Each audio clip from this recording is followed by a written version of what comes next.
Hello and welcome to another episode of Disastrous History. This week we're going to cover the disaster surrounding the SS Princess Sophia. The area this disaster takes place in is that weird stretch of area that runs between Alaska and Washington. It has a whole bunch of different names. There are several archipelagos in the area, all with different names, but the general name for that stretch from Washington all the way up into Alaska is known as the Inside Passage. This stretch of odd ocean and coastal waterways was serviced by a winding route of different steamships run by the Canadian Pacific Railway. Why was it owned by a railway? Well, it's more or less the same thing as running a railroad, and making a railroad that ran from more or less Olympia, Washington up to Skagway, Alaska would be bordering on impossible and incredibly expensive, not to mention the number of bridges needed to connect all those islands would be a feat of engineering that I'm not sure has ever been attempted. Although it may have been attempted and failed, and there may be a place on Earth that has as many bridges as would be needed for this particular area, and I just don't know about it. But either way, it would be incredibly expensive. So they just, ran some boats up and down the coast there. They would go in and out of the fjords and visit the islands all along this coastal area, carrying food, goods, mail, and people all around. It was basically a railroad on boats, and it still happens. There are still boats that travel up and down this Inside Passage area, even though there are no roads there as well that have to, obviously people still love on the islands out there, so they still have boats that go from, Washington up into those islands off the coast of Vancouver and up into Alaska and all of that area, all the way up into Juneau.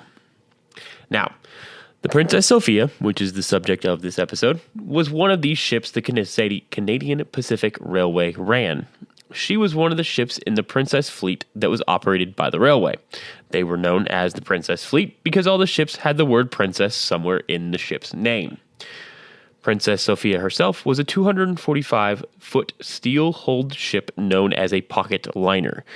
These were ships that offered similar amenities to ocean liners, think the Titanic, but were much smaller on a significantly smaller scale. So, they offered the same things, the dining rooms, the pianos, the dancing, all of that, but it was significantly smaller. So, 300 people max rather than the 2,000 on the Titanic and the Olympic and all of that kind of that stuff.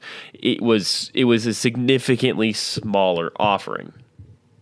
Unfortunately, because this is a disaster podcast, they also offered the sinking and death the Titanic offered as well.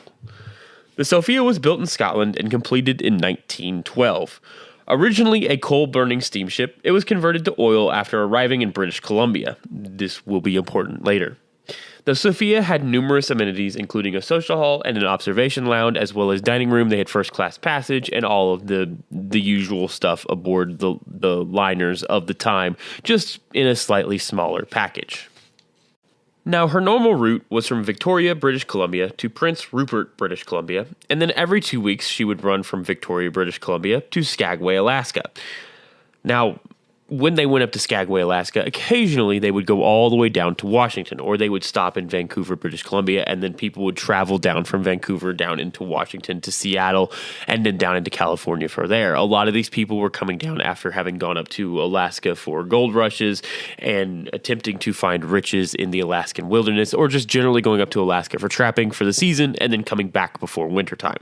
Because, again, winter is really cold in Alaska, and getting stuck there over the wintertime sounds like a bad time if you're not prepared. If you're only planning on going up there for the summer and then coming back, getting stuck there is terrible. And usually at that time, the only way out was via boat. So they would every once in a while have boats that would go all the way up to Skagway, pick up a bunch of people, and then travel back down south.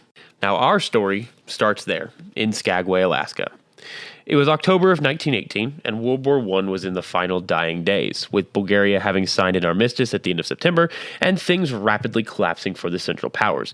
It was likely at this point that the Kaiser in Germany had been told that the military situation in Europe was utterly impossible for Germany and that they needed to consider, giving up. But that had not happened yet. All of that was a world away. Here, in the now cold confines of Alaska, those who had been up in Alaska for the season were calling it quits and trying to get out before winter fully arrived. The Princess Sophia was in Skagway, and the Canadian Pacific Railway had realized something.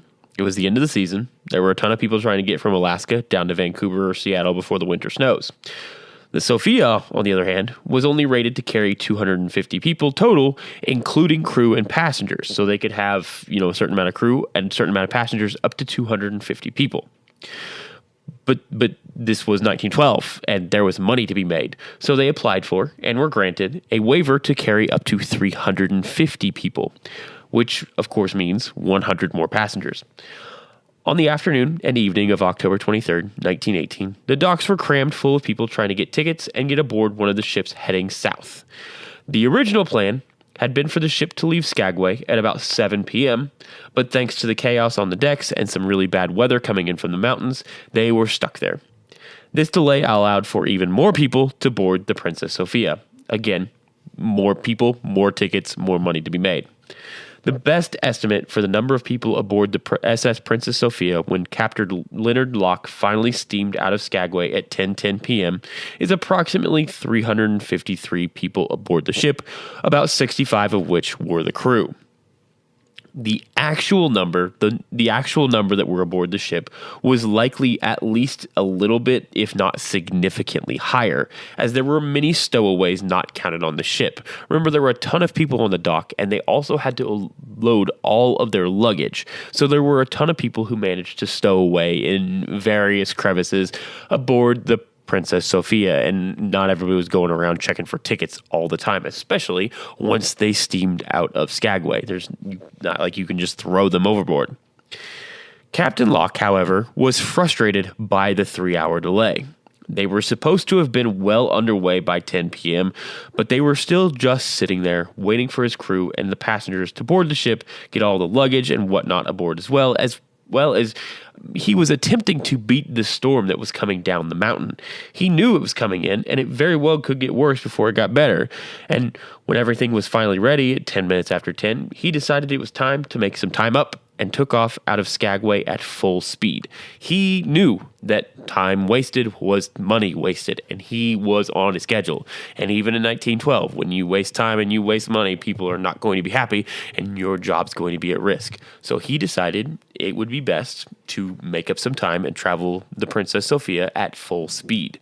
Fortunately for him, it was a relatively easy ride. Unfortunately, it wasn't all that easy. So it's obviously the middle of the night, so it's dark, and visibility is diminished already.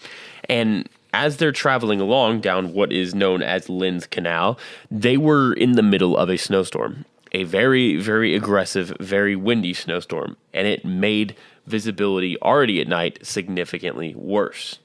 But Captain Locke wasn't too worried at this point. He had made this trip dozens of times. He knew the entire area, and he didn't really need to be all that concerned because Lynn's Canal was about 7 miles wide, and the entire eastern side of it was wide open and safe for travel. There was nothing to be concerned about. He knew this area. As long as they kept on the correct heading, they would be fine. There would be no worries. There would be no cause for concern. They could make up time going full speed. Now, I just mentioned that the east side of Lynn's Canal was wide open. The other issue with Lynn's Canal was a small little thing known as Vanderbilt Reef. It is a rocky outcropping that sits directly in the middle of the canal. Directly in the middle. So there's 3.5 miles of space on either side of it to manage to get through safely. It is a fairly large rocky outcropping, big enough that it would, sink a ship if it hit it wrong. And usually during the day, it's fairly easy to spot because part of it sticks up out of the water, and then other parts of it are just below the water at high tide. Now, this was 1918. GPS clearly did not exist yet. The normal way of traveling through Lynn's Canal was through taking a bearing off of a known compass heading and sticking to that immediately. Problem was, it was nighttime, and they were sailing through what was now a whiteout blizzard. It's hard to do. It's hard to do on a good day. It's hard to sail through a whiteout blizzard during the day, let alone sailing through a whiteout blizzard at nighttime when you already cannot see regardless of where you're at. So they went with a different method of making sure they were heading the right direction, essentially echolocation, like a bat. They would blow the ship's horn and wait for an echo to return and calculate how far away from either side of the canal they were based on how long it took to hear the echo return, which, in theory, should work. Unfortunately, something went completely and utterly wrong. At around 2:10 a.m., with many passengers asleep in their bunks, they were suddenly thrown from their beds across the room by a sudden jolt. At full speed, the Princess Sophia had struck Vanderbilt Reef, the one area of the 7-mile wide canal that they could not be. They managed to strike at full speed. Now, this was obviously very bad. They are in the middle of a very cold stretch of water. It's Alaska in October. It's going to be cold. In a blinding snowstorm, making the water even colder. In the dark, making the water even colder. And they do not know if their ship is seaworthy or not. The high tide scraped the boat over the top of Vanderbilt Reef and settled it down on top of a different part of the reef that was sitting just below the water. So they have basically slammed into this rock, been shoved up over the top of it, and then landed in a little divot that perfectly fit their boat. Now, fortunately for them, the SS Princess Sophia was a double-hulled boat. This meant that there were essentially 2 steel hulls for this boat. They could breach the outer one and still have the inner one and not have water rushing into the actual boat itself. Fortunately, this seemed to be the case, as there were no reports of water rushing in the immediate impact after striking the reef. Now, Captain Locke immediately called for help, getting a hold of the Canadian Pacific Railway office in Juneau, Alaska, at around 2:15 a.m. and woke up the ticket agent working the office, Frank Lowell. He immediately answered the distress call and began working on gathering up a rescue team. The problem was, there wasn't a single boat that could be called on at the time that could carry all the passengers and crew aboard the Princess Sophia. So he gathered together 4 ships that likely could carry all the stranded people aboard the Sophia, and then they headed out. These ships consisted of the Estebeth, the Amy, the Lone Fisherman, and the Peterson. He also convinced a large fishing ship to help in the rescue, the King and Winge. Now, the King and Winge very much did not want to go. Winds were very bad. It was a blinding snowstorm, and it was the middle of the night. He also knew that there was likely a chance that if anyone actually got close enough to the Princess Sophia to actually help anybody aboard, they also were at risk of striking the reef and either becoming stuck themselves or sinking to the bottom of the very, very cold Lynns Canal. Something like 45 degrees Fahrenheit cold Lynns Canal. Now, back aboard the SS Princess Sophia, the immediate reaction was mixed. Many individuals aboard wrote letters to loved ones as they were stuck on the rock that helped them to capture the mood aboard the ship. Private Oris McQueen wrote in a letter, 2 women fainted, and one of them got herself into a black evening dress and didn't worry about who saw her putting it on. Some of the men, too, kept life preservers on for an hour or so and seemed to think there was no chance for us.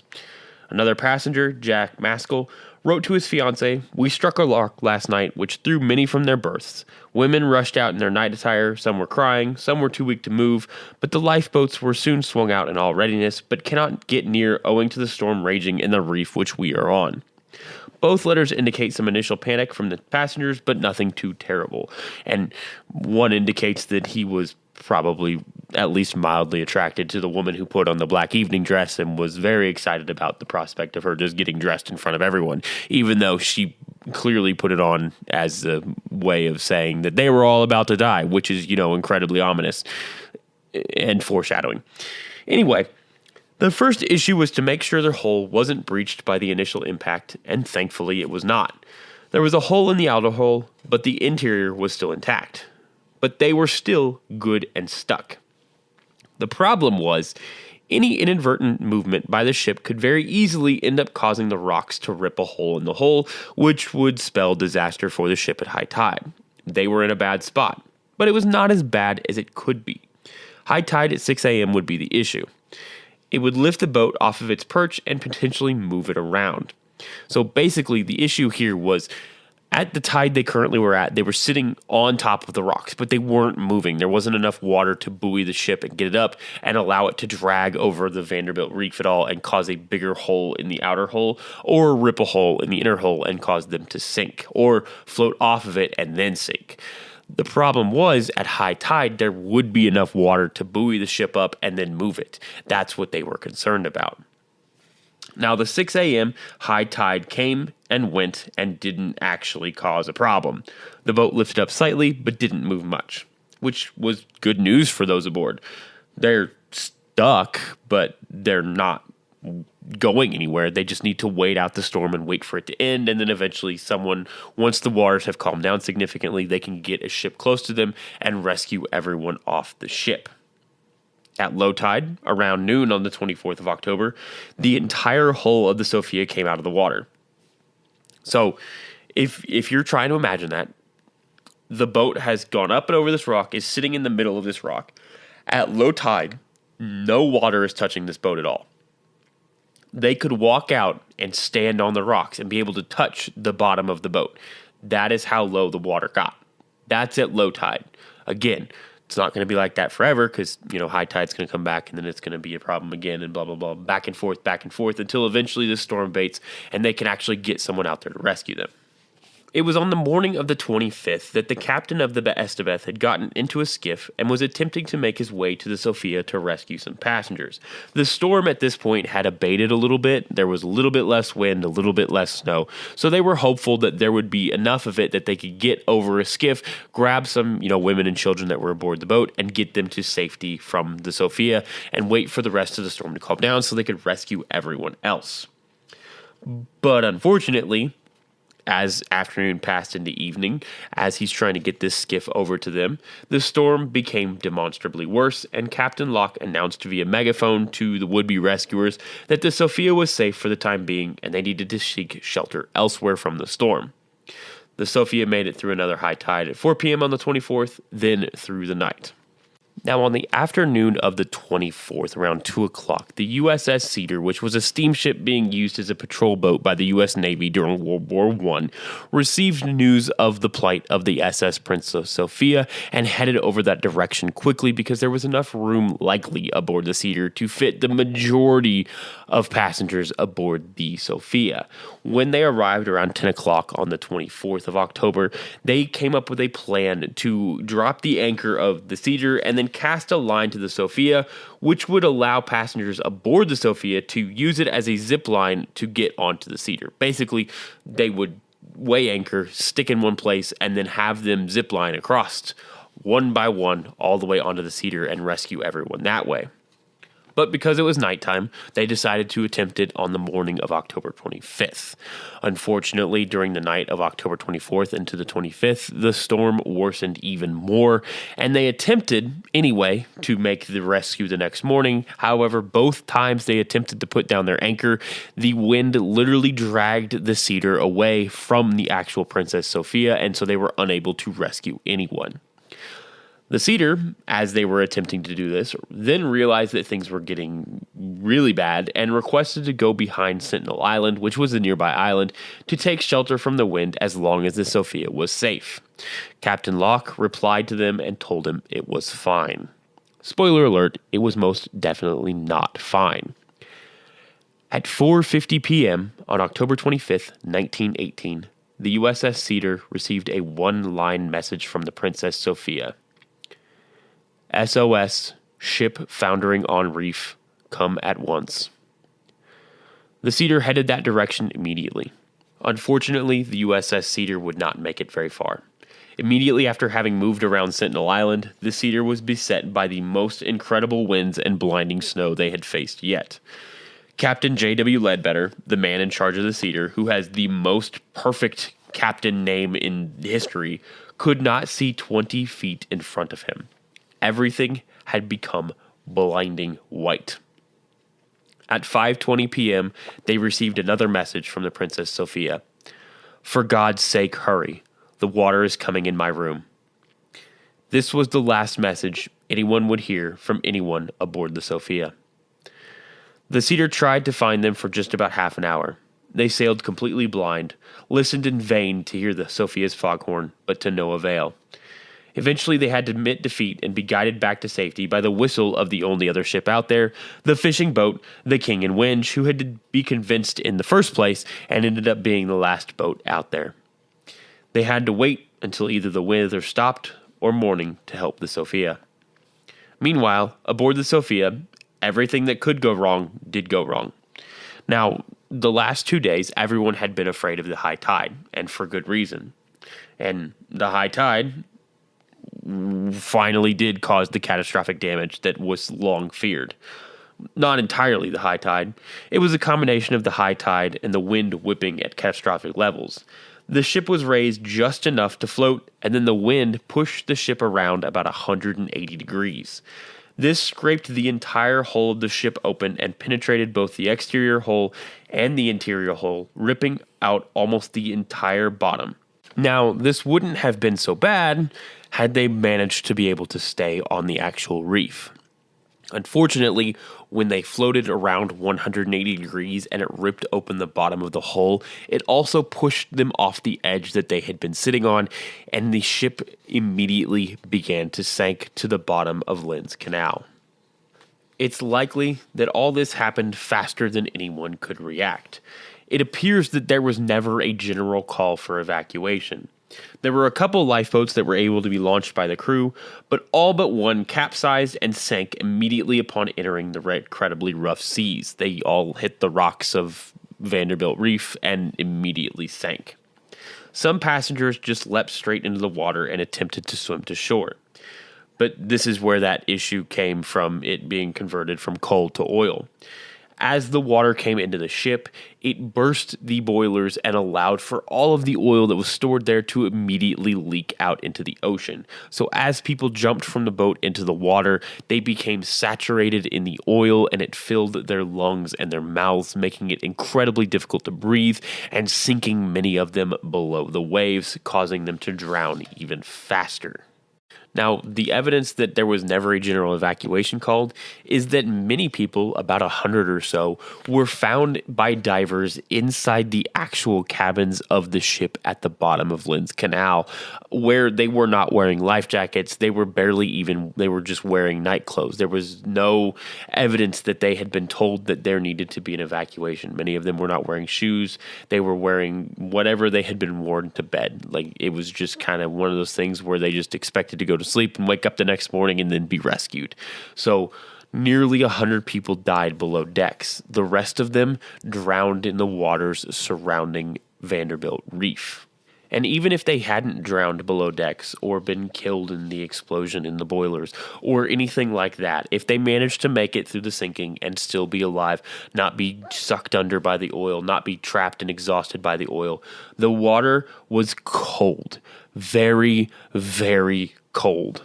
This was Alaska in October in a snowstorm. Average temperatures for the water around Skagway are about 45 degrees Fahrenheit in October. That gives you about 30 minutes in the water before you reach exhaustion or fall unconscious. That is for the average standard human person. That means that you have 30 minutes before you become too exhausted to swim or unconscious, and then you drown. And on top of that is just assuming that it is calm seas.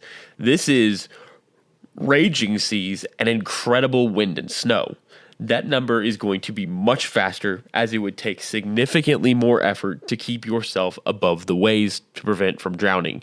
You're also going to reach that cold level significantly faster because your body is fighting to keep you breathing and keep you above water, and you're going to get cold very, very fast. The passengers and crew aboard the Princess Sophia had no chance. And what makes it worse is that for the last 2 days, 40 hours or so, they could see their rescuers in the distance. They could see all of the boats that came for them. They just could not get to them. Every single person aboard the Princess Sophia died in this disaster. Every single person. There were technically 2 survivors. One was a person, one was a dog. The person's name was Frank Goss, and he was the ship's second officer.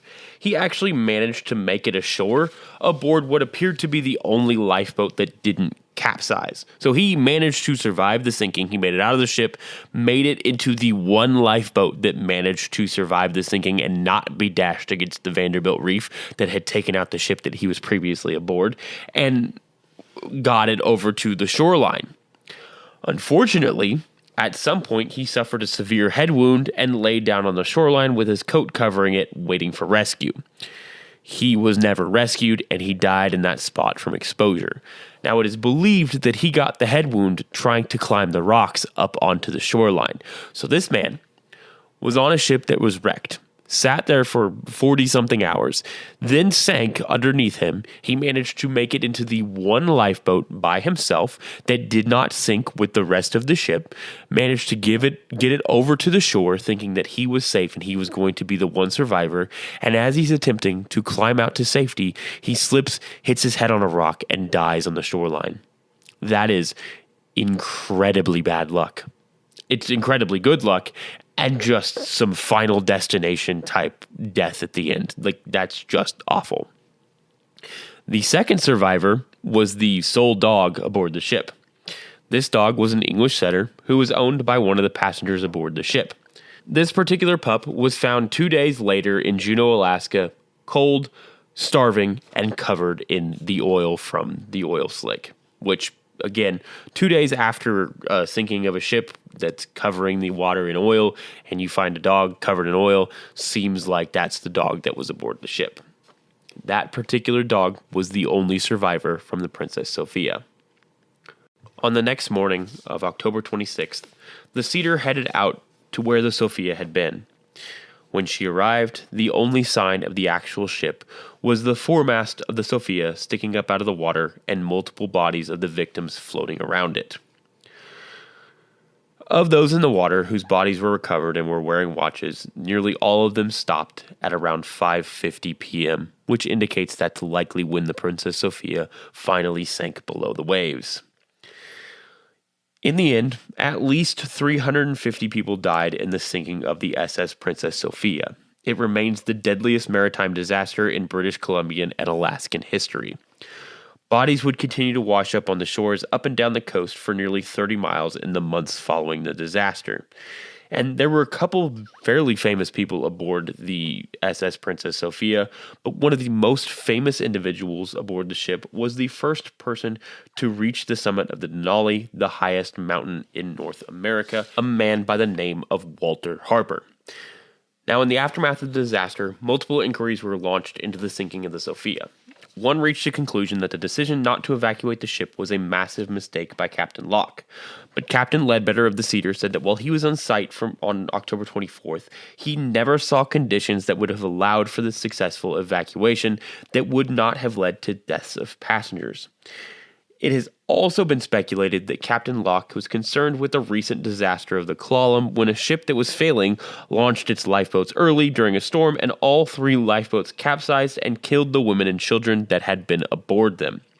It was a big deal as it had happened off the coast of British Columbia, and he likely knew that all the lifeboats on the Princess Sophia in this case would be dashed against the rocks and everyone aboard would die anyway, of which all but the one that saved Frank Goss, were. And then, on top of that, his ship was stuck, but had survived multiple high tides. It was, testing your luck a little bit, but at this point, they had been successful twice, 3 times, and what's to say they weren't going to be successful a 4th? And if the storm had abated, then they would have been just fine. And they had been lucky. They managed to strike Vanderbilt Reef and not only not take major damage, but get stuck where they couldn't actually sink. Other ships may not have been so lucky. 1 stuck ship is a problem. 2 stuck ships is a huge problem. 1 stuck ship and 1 sunk ship is a massive problem that no one has the ability to deal with because it's the middle of a snowstorm.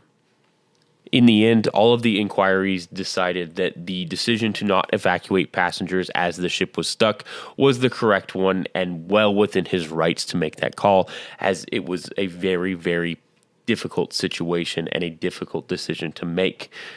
As far as, traveling at full speed in the middle of the night in the middle of a snowstorm, no one seemed to want to second guess that particular decision.